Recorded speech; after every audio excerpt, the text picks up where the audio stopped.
प्यारे बच्चों नमस्कार, कैसे हैं आप सभी। मैं आपका दोस्त पवन मोरल आप सभी का स्वागत करता हूं आपके अपने परिवार एसएससी अड्डा 24/7 यूट्यूब चैनल पर। आप सभी को बता दूं, जैसे कि ये 20 मिनट की हमारी सीरीज हमने स्टार्ट की है। इस सीरीज की अगर मैं बात करूं तो एक दिन में मैं लगभग आपको एक टॉपिक के 20 से 30 क्वेश्चन कराता हूं और आपको प्रॉमिस किया है कि जब तक आपका पेपर होगा मेरी ये 75 क्लास होंगी, आप इन 75 क्लास को देख लेना। हो सकता है कि आपको फिर अलग से ना तो पेड बैच खरीदना पड़े, ना कोई किताब लेनी पड़े और आपका सिलेक्शन हो जाए। तो क्या आप सभी बच्चे तैयार हैं? एक बार जल्दी से वीडियो को शेयर कर दो अपने सभी ग्रुप में। और बहुत ही शानदार तरीके से आज इस क्लास की मैं शुरुआत करने वाला हूं, तो तैयार हो बच्चों। अगर जीतने की आग है, इस बार सिलेक्शन की आग है, तो प्यारे बच्चों हो जाइएगा तैयार। मैं लेकर आ रहा हूं आप सभी के लिए आज नदी और पर्वत के क्वेश्चन। आज नदी और पर्वत के क्वेश्चन। आपको तो पता ही होगा बच्चों कि हम बातचीत नहीं करते इस सेशन में बिल्कुल भी, ना आपके पास टाइम है ना मेरे ही पास टाइम है। पहला सवाल कि बताइए चीन का शोक किसे कहा जाता है। अगर मैं चीन के शोक की बात करता हूं तो चीन का शोक जो कहा जाता है बच्चों वो हुआंगो को कहा जाता है। इसी हुआंगो की अगर मैं बात करूं तो इसे पीली नदी भी कहा जाता है। अगर मैं हुआंगो की बात कर रहा हूं तो इसे पीली नदी के नाम से भी जाना जाता है। लाडलो आप लोग अच्छी तरीके से जानते होंगे। पीडीएफ के लिए आप सारे बच्चे एसएससी का टेलीग्राम ज्वाइन कर लो, यहां पर आपको दे दूंगा। अगला देखिए, मरे और डार्लिंग नदियां कहां हैं। दोस्तों दो ऐसी नदियां जिन्हें आप जिंदगी में कभी नहीं भूलोगे। हाय डार्लिंग मर गए, तो मरे डार्लिंग दो ऐसी नदियां हैं जिन्हें आप कभी भी नहीं भूल सकते। मरे और डार्लिंग ये दोनों नदी कहां हैं। तो बच्चों मरे और डार्लिंग दोनों नदी ऑस्ट्रेलिया में है। दोनों नदी ऑस्ट्रेलिया में है। हाय डार्लिंग मर गए। अगला सवाल देखिए, सवाल नंबर नेक्स्ट, माउंट डोडा बेटा किस राज्य में है। अगर माउंट डोडा बेटा नहीं लिखा, डोडा बेटा भी लिखा तब भी काम चल जाएगा बच्चों, घबराना मत। डोडा बेटा किस राज्य में है, तो बच्चों डोडा बेटा की बात करूं तो सर जी ये तमिलनाडु में है। नेक्स्ट देखो, हरियाणा की सबसे ऊंची चोटी का नाम क्या है। हरियाणा की सबसे ऊंची चोटी का नाम क्या है, तो गुरुजी सबसे ऊंची चोटी का नाम है उनकी करोह पीक। नेक्स्ट, नंदा देवी भारत के किस राज्य में की सबसे ऊंची चोटी है। नंदा देवी किस राज्य की सबसे ऊंची चोटी है बच्चों। अगर मैं नंदा देवी की बात कर रहा हूं भैया, नंदा देवी किस राज्य की सबसे ऊंची चोटी है। नमस्ते भैया नमस्ते। तो नंदा देवी की जब बात कर रहा हूं तो सर जी ये उत्तराखंड की है। किसकी? उत्तराखंड की है। अगला सवाल आपकी स्क्रीन पर ये रहा, विश्व की सबसे व्यस्त व्यापारिक नदी कौन सी है। विश्व की सबसे व्यस्त व्यापारिक नदी कौन सी है। ऑप्शन उन्होंने जो दिया है, टेम्स नदी, राइन नदी, रोन नदी या एल्ब नदी। बेटे जवाब देते रहो यार, मुझे अच्छा लगेगा तभी जब आप जवाब देंगे। आप जवाब नहीं देंगे मुझे बिल्कुल अच्छा नहीं लगेगा। मैं नहीं बोल रहा आप लाइक करो शेयर करो, मत करो यार, आप पढ़ो तो सही। तो दोस्तों तब आपका जवाब आ जाएगा साथियों, राइन नदी। अगला देखिए, अरावली पर्वत की सबसे ऊंची चोटी कौन सी है। ऑप्शन उन्होंने दिया है महादेव हिल, डोडा बेटा, धूपगढ़ या गुरु शिखर। और मुझे उम्मीद है कि आप लोगों का बिल्कुल सही जवाब आ रहा होगा। तो बच्चों आंसर आ गया गुरु शिखर, जिसकी ऊंचाई कितनी है। अगर मैं ऊंचाई की बात करता हूं तो ऊंचाई है बच्चों 1722 मीटर। ऊंचाई कितनी है? 1722 मीटर, जो कि राजस्थान के सिरोही जिले में है। अगला देखिए, नदियों का देश किसे कहा जाता है। नदियों का देश किसे कहते हैं। भारत को, बांग्लादेश को, ब्राजील को या स्पेन को। बताइए बाबू किसको कहते हैं। सर जी नदियों का देश कहा जाता है बांग्लादेश को। अगला देखो, अगला सवाल क्या है, अमेजन नदी में प्रवाहित होने वाला जल विश्व की कुल नदी का कितना % है। ऐसे ऐसे सवाल जब आप लोग देखोगे ना तो आपको लगेगा यार ये तो मैंने पढ़े ही नहीं थे, इनको कौन पढ़ाएगा। तो ये सब मैं आपको पढ़ा दूंगा, घबराना मत। अब दोस्तों आपका जवाब आ जाएगा लगभग 20%। अगला देखिए, कौन सी नदी विषुवतीय रेखा को 2 बार काटती है। इस सवाल को तो 3 बार पूछा जा चुका है। नमस्ते बाबू नमस्ते। कि कौन सी ऐसी नदी है जो विषुवत रेखा को 2 बार काटती है। यहां आज मैं 2 तरीके के सवाल आपको करा रहा हूं, नदी प्लस पर्वत। ये 2 तरीके के सवाल करा रहा हूं। सारे एमटीएस के प्रीवियस ईयर सवाल हैं, सारे एमटीएस में आ चुके हैं बच्चों ये। अब आपका जवाब आ जाएगा सर जी जायरे नदी। नेक्स्ट, डोलीगट्टा किस राज्य की सबसे ऊंची चोटी है। डोलीगट्टा, अगर मैं डोलीगट्टा की बात कर रहा हूं कि ये भारत के किस राज्य की सबसे ऊंची चोटी है, तो डोलीगट्टा हो जाएगी बेटा तेलंगाना की। बच्चों एक सवाल है आपके लिए कि तेलंगाना हमारे भारत का राज्य कब बना था। एक सवाल है आपसे छोटा सा कि तेलंगाना भारत का राज्य कब बना था। दोस्तों तेलंगाना भारत का राज्य बना था 2 जून 2014 को। 2 जून 2014 को बना था। और ये 2 जून 2014 को कौन से नंबर का राज्य बना था आपको ये बताना है। 2 जून 2014 को ये कौन से नंबर का राज्य बना था बाबू। तो ये बना था गुरुजी 29वें नंबर का राज्य। कौन सा? 29वां राज्य बना था। लेकिन एट प्रेजेंट भारत में सिर्फ और सिर्फ 28 राज्य हैं। अगला देखिएगा, किस नदी को सभ्यता का पालना घर कहा जाता है? कितने बच्चों को पहले से पढ़ा है ये सवाल? किस नदी को सभ्यता का पालना घर कहा जाता है? आप कहोगे सर हमने तो पढ़ा ही नहीं है। तो पालना घर कहा जाता है मेरे प्यारे साथियों यांगटीसी नदी को। अगला देखिए, आपको बताना है वेटलिंगचिप किस राज्य की सबसे ऊंची चोटी है? वेटलिंगचिप किस राज्य की सबसे ऊंची चोटी है? तो लगा लो बाबू त्रिपुरा की। अगला देखिए, आपको बताना है सासोगोर किस राज्य की सबसे ऊंची चोटी है? बाबू सवाल है सासोगोर किस राज्य की सबसे ऊंची चोटी है? तो बच्चों आपको बता दो ये है मेरे प्यारे साथियों गोवा की। अगला, विश्व का वृहत्तम डेल्टा कौन कौन सी नदी बनाती है? अब जरा ये सवाल तो तुम कहोगे गुरुजी पढ़ा है। विश्व का सबसे बड़ा डेल्टा कौन सी दो नदी बनाती हैं? रुचि वेट करो, बताऊंगा बाद में। विश्व का जो सबसे बड़ा डेल्टा है वो कौन सी नदी बनाती हैं? देखिए, जो विश्व का सबसे बड़ा डेल्टा उसका नाम है सुंदरवन का डेल्टा। उसका नाम क्या है बाबू? उसका नाम है सुंदरवन का डेल्टा। अब ये जो सुंदरवन का डेल्टा है इसे दो नदियां मिलकर बनाती हैं, जिसमें एक है गंगा और एक है ब्रह्मपुत्र। जिसमें एक है बाबू गंगा, एक है ब्रह्मपुत्र। अब जरा मुझे ये बताओ, गंगा और ब्रह्मपुत्र लास्ट में जब बांग्लादेश में जाती हैं, कहां जाती हैं बच्चों? बांग्लादेश में। तो बांग्लादेश में क्या नाम हो जाता है इनका? जब दो नदी गंगा और ब्रह्मपुत्र एक साथ मिल जाती हैं तब इसे किस नाम से जाना जाता है? गंगा और ब्रह्मपुत्र को किस नाम से जानते हैं? तो दोस्तों गंगा और ब्रह्मपुत्र को मेघना के नाम से जाना जाता है। किस नाम से? मेघना के नाम से जानते हैं। और अगर अकेला पूछे गंगा को किस नाम से जानते हैं, तो गंगा को पद्मा के नाम से जानते हैं बांग्लादेश में। अगला देखिए, वोल्गा नदी कहां गिरती है? बच्चों अगर मैं वोल्गा नदी की बात कर रहा हूं तो वोल्गा नदी आपके कैस्पियन सागर में गिरती है, जो कि सबसे बड़ी झील भी है अगर आपसे पूछता हो तो। अगला, लाल नदी किस देश में बहती है? देखो, जैसे पीली नदी आप सभी जानते हैं कि चाइना में बहती है, वैसे ही लाल नदी किस देश में बहती है? सर जी लाल नदी की अगर आप बात करोगे तो वियतनाम आंसर आ जाएगा। अगला देखो, दुनिया की सबसे लंबी नदी कौन सी है? दुनिया की सबसे लंबी नदी कौन सी है? अगर मैं दुनिया की सबसे लंबी नदी की बात कर रहा हूं बाबू, तो ये हो जाएगी बच्चों आपकी नील नदी।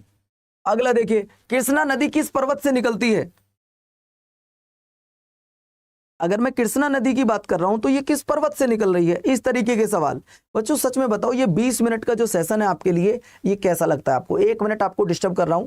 ये 20 मिनट का जो सेशन है आपको कैसा लगता है? 20 मिनट का सेशन ये आपको कैसा लगता है लाडलो? जरा बताएंगे मुझे आप। ये मेरा जो 20 मिनट का सेशन है, मेरा जो प्लान है कि बच्चों को मैं थोड़ा कुछ उनके लिए खास कर सकूं, 20 मिनट उनको पूरे दिन में दे सकूं। 1 घंटा तो मैं नहीं पढ़ा सकता। तो आपको 20 मिनट का ये प्लान कैसा लगता है, जरा मुझे बताओगे लाडलो? सच बताना ईमानदारी से। मैं 20 मिनट में आपको वो करा के चला जाता हूं जो आपको शायद 1 घंटे में नहीं मिलेगा मेरी क्लास में। मैंने कहा 20 मिनट में करा देते हैं, ठीक है। और आप लोगों को से बस मेरी एक रिक्वेस्ट रहती है कि क्लास खत्म होने के बाद एक ऑफलाइन कमेंट कर दिया करो बस, ठीक है भैया। चलो अगला देखिए, न्यूयॉर्क शहर किस नदी के किनारे बसा हुआ है? बच्चों ना जाने कितनी बार ये सवाल पूछा है। अगर आपसे पूछे कि न्यूयॉर्क शहर किस नदी के किनारे बसा हुआ है, तो न्यूयॉर्क शहर आपका बसा हुआ है बेटा हडसन नदी के किनारे। इसके बसा हुआ है सर जी, हडसन नदी के किनारे बसा हुआ है। आपके लिए डेली एक ऐसा टॉपिक लाता हूं जो पेपर में पूछे गए पिछले में। अगला देखिए, कार्डेमम की जो पहाड़ियां वो किन 2 राज्यों की सीमा पर है? कार्डेमम की जो पहाड़ियां वो किन 2 राज्यों पर स्थित है? कार्डेमम की जो पहाड़ियां हैं वो किन राज्यों की सीमा पर स्थित है? तो दोस्तों 2 राज्य हैं, जिनमें एक आपका तमिलनाडु है, दूसरा आपका केरल है। एक तमिलनाडु है, एक केरल है। अगला, बैंकॉक सॉरी ये गलत लिख दिया इन्होंने, पूरा नहीं लिखा इन्होंने। अरावली श्रेणी किस राज्य में स्थित है? अरावली, बच्चों अरावली की अगर आप बात करोगे तो अरावली तो बच्चों राजस्थान में आपको देखने के लिए मिलेगा, है ना। उन्होंने बी पे भी राजस्थान ही दिया है, तो इसे मैं क्या मानूं बच्चों इस सवाल को? राजस्थान में, हरियाणा में, तो क्या ही माने बच्चों अब इस सवाल को, तो कट ही रहने दो फिर तो। अगला देखिए, इटली की राजधानी रोम किस नदी के किनारे बसी है? इटली की राजधानी रोम किस नदी के किनारे बसी है? तो दोस्तों रोम की जब मैं बात कर रहा हूं सर, ये बनी हुई है आपकी टाइबर नदी के किनारे। नेक्स्ट सवाल देखिए, भारत में कौन सी नदी ऐसी है, कौन सी पर्वत श्रेणी केवल एक ही राज्य महाराष्ट्र में स्थित है? कौन सी पर्वत श्रेणी ऐसी है जो महाराष्ट्र में स्थित है? देखो अगर मैं बात करूं भैया, अरावली नहीं हो सकती क्योंकि ये 2-3 राज्यों में फैली है, ये नहीं हो सकता है। तो दोस्तों तब आपका जवाब आ जाएगा सर जी अजंता। कौन सा? अजंता। अगला देखिए, किस नदी को तेल नदी के नाम से जाना जाता है? वेरी वेरी मोस्ट इंपोर्टेंट है बच्चों, ये आपके लिए बहुत बहुत ज्यादा इंपॉर्टेंट है। जो मैंने आपसे पूछा है लाडलो, इस सवाल का जवाब दे दो कि तेल नदी किसे कहा जाता है। अगर मैं तेल नदी की बात कर रहा हूं बाबू, तो तेल नदी कहा जाता है किसको? सर जी, नाइजर नदी को। इस नदी को तेल नदी के नाम से ही जाना जाता है। अगला देखिएगा, अगला सवाल है फेंगपुई किस राज्य की सबसे ऊंची चोटी है? फेंगपुई किस राज्य की सबसे ऊंची चोटी है, ये आपने बताना है। अगर आपको अच्छा लग रहा हो तो चैनल को सब्सक्राइब कर लो, वीडियो को लाइक कर लो, बस सिंपल सा लॉजिक है। बाकी अपनी क्लास कंटिन्यू करते रहो।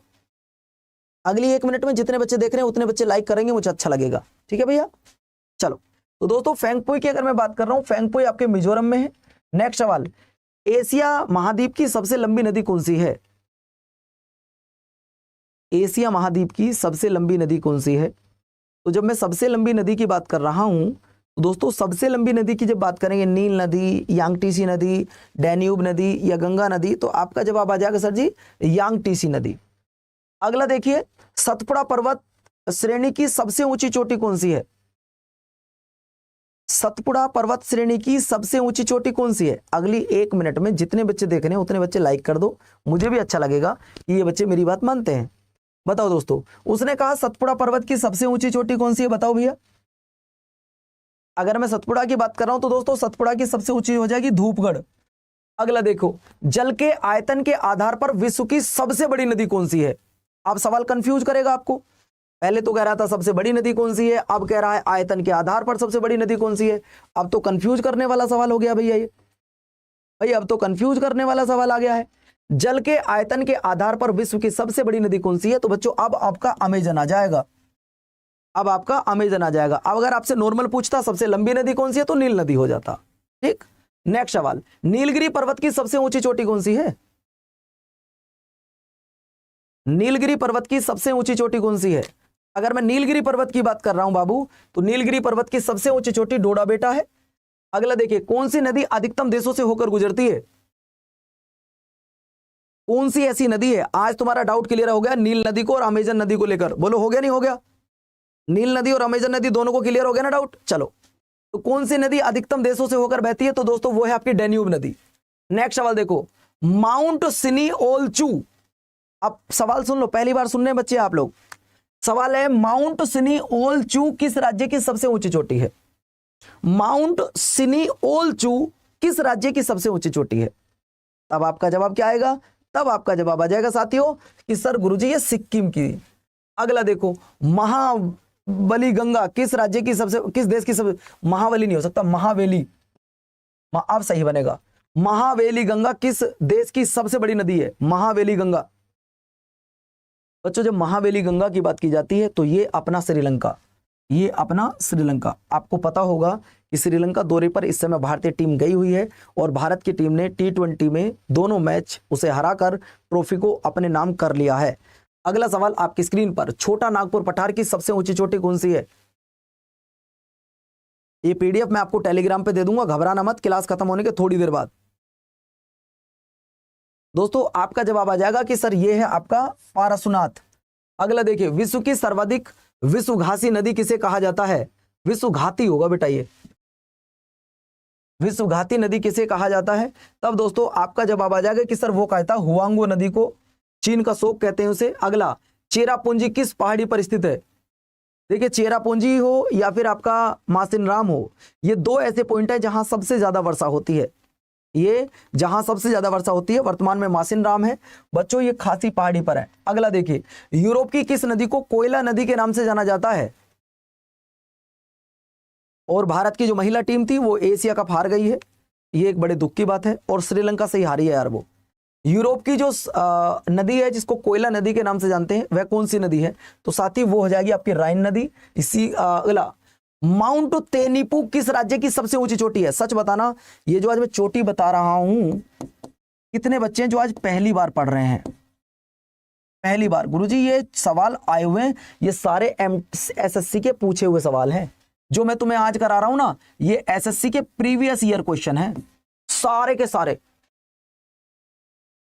और थोड़ा धीरे क्लास नहीं है, ये तो 20 मिनट की क्लास है बाबू, इस 20 मिनट में जितना एक्स्ट्रा मैं आपको पढ़ा सकूं। राजीव बाबू रिकॉर्डिंग नहीं है क्लास ये। अगला देखिए, अगला है भारत में प्रवाहित होने वाली सबसे बड़ी नदी कौन सी है? यार इसे पढ़ा दो, राजीव को बता दो, ये रिकॉर्डिंग क्लास नहीं, समझा दो यार इसको। मैंने आपको बताया कि भारत में प्रवाहित होने वाली अगर आपकी सबसे बड़ी नदी पूछ रहा है तो भैया वो है आपकी गंगा नदी। जिस गंगा नदी की अगर मैं लंबाई की बात कर रहा हूं तो वो है 2525 किलोमीटर। कितनी है बाबू? 2525 किलोमीटर। अगला सवाल आपकी स्क्रीन पर ये रहा, भारत की सर्वोच्च पर्वत शिखर का नाम क्या है? भारत की सबसे ऊंची चोटी कौन सी है? तो भैया सबसे ऊंची चोटी की अगर मैं बात कर रहा हूं तो वो है K2 गाडविन ऑस्टिन। वो क्या है? K2 गाडविन Austin. अगला सवाल देखिए, उस सबसे बड़े देश का नाम बताइए जिसकी सीमाएं में एक भी नदी नहीं बहती है। ये सवाल तुम्हारे लिए आज का होमवर्क है। ये बताओ 15 मिनट का सेशन कैसा लगा आपको? ये बताओ बच्चों 15 मिनट का सेशन आपको कैसा लगा? इसमें पहली बार जो मैंने इतने सारे टॉपिक के क्वेश्चन आपको कराए हैं, ये आपको कैसा लगा? जरा बस मुझे इतना बता दो। 15 मिनट में मैंने आपको 40 क्वेश्चन लगभग कराए हैं। ये सेशन आपको कैसा लगा? बोलो बच्चों। इस सीरीज की प्लेलिस्ट बनी हुई है, आप प्लेलिस्ट में जाके देख सकते हैं।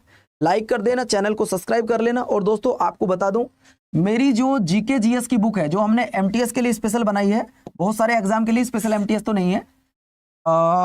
देखो बच्चों, अगर आपको जीके जीएस से डर लगता है तो मैंने एक बुक लॉन्च की है जो हिंदी में और इंग्लिश में है। अगर आप कोई पेड बैच नहीं ले सकते, बच्चों ध्यान से सुनो, अगर आप पेड बैच नहीं ले सकते, आप सुन लो, अगर आपको लगता है कि पवन सर मैं पेड बैच नहीं ले सकता तो आप मेरी ये 240 वाली क्लास कर लेना।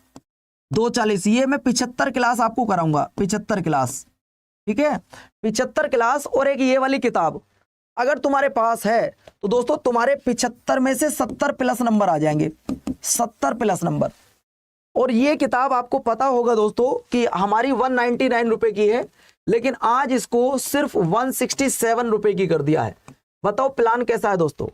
167। अगर आप इस किताब को पढ़ सकते हैं, सर हिंदी वाले के लिए है, सिर्फ इंग्लिश वालों के पास भी है। इंग्लिश वालों के पास ये रही, इंग्लिश वाले इंग्लिश में पढ़े, हिंदी वाले हिंदी में पढ़े, आपकी खुद की मर्जी है। अगर आप पढ़ सकते हो तो एक बार कमेंट्स कर दो कि गुरुजी मैं पढ़ लूंगा। और कमेंट क्या, कूपन कोड इसके लिए बता रहा हूं बिटवा, कूपन कोड क्या यूज करना है आपको। अगर आप कूपन कोड देखें तो कूपन कोड क्या है? Y367S। ये कूपन कोड लिख दो एक बार कि गुरुजी मैं तो आज जुड़ रहा हूं, इस किताब से पढ़ना शुरू कर दूंगा। जो बच्चा इस किताब से आज पढ़ना शुरू करेगा एक बार कमेंट कर दीजिएगा Y367S। मैं आपको बता देता हूं कि कैसे मिलेगी ये किताब आपको। देखो भैया, देखो कैसे मिलेगी ये किताब। कुछ मत, इस किताब को पढ़ने के बाद आपको अलग से किसी किताब, कोई नोट्स वोट्स मेरा कुछ पढ़ने की जरूरत नहीं पड़ेगी। ये देखो, बस मेरी क्लास कर लेना और बुक ले लेना, ये वाली सिर्फ 167 की हो गई आज ये किताब। गूगल पर जाके अड्डा 24/7 लिख देना, गूगल पे जाके अड्डा 24/7 लिख देना, हमारी वेबसाइट ओपन कर लेना। आप जैसे ही वेबसाइट ओपन करेंगे तो यहाँ ऑल कोर्स पर आ जाना। ऑल कोर्स पे आओगे तो यहाँ एसएससी पर चले जाना। एसएससी पर आओगे तो बच्चों यहाँ एमटीएस पर आ जाना। एमटीएस पर आओगे तो यहाँ बुक वाले सेक्शन में आ जाना। तो आपको यहाँ मिल जाएगी, ये रही बेटा बुक, ये रही ब्रह्मास्त्र बुक। 175 दिख रहा होगा, लेकिन जैसे ही आप यहां पर जाएंगे और कूपन कोड लगाएंगे क्या, Y367S, तो आपको कितने की मिल जाएगी? 167 रुपए की। 167 रुपए की आपको किताब मिल जाएगी। हिंदी में और इंग्लिश में दोनों में है बच्चों। हिंदी में लेना चाहो हिंदी में, इंग्लिश में लेना चाहो इंग्लिश में। कूपन कोड गलत मत करना, कूपन कोड Y367S लगाकर आप इस किताब के साथ आज जुड़ जाना। जो बच्चा इस किताब के साथ जुड़ के अपने जीएस बेस्ट करना चाहता है वो एक बार कमेंट कर दीजिएगा Y367 और 240 का सेशन। बच्चों सिलेक्शन आपका हम कराएंगे एमटीएस में, हम कराएंगे तुम्हारा सिलेक्शन एमटीएस में। आपको ये मैंने किताब सिर्फ और सिर्फ आज 167 रुपए की कर दी है बच्चों। कितने की? 167 रुपए की। एक बार फटाफट जल्दी से कमेंट्स कर दीजिएगा क्या Y367S कि गुरुजी मैं जा रहा हूं जुड़ने के लिए। ये ऑफर आज रात 12 बजे खत्म हो जाएगा। ये ऑफर आज रात 12 बजे बच्चों खत्म हो जाएगा। ये बात ध्यान रखना, फिर मत कहना कि गुरुजी आपने ऑफर नहीं दिया। जाओ और फटाफट ऑर्डर करके आओ, कहीं ऐसा ना हो कि ऑफर खत्म हो जाए। जल्दी जाओ बच्चों फटाफट, रुचि मोहित जितने भी बच्चे आप यहाँ बैठे हैं फटाफट जाइएगा और ऑफर करके आओ, ऑफर खत्म ना हो जाए उससे पहले बच्चों जाओ और इसे ऑर्डर कर लो। ठीक है, नमस्कार, धन्यवाद, जय हिंद। अपना ध्यान रखना, अपनों का ध्यान रखना, जय हिंद।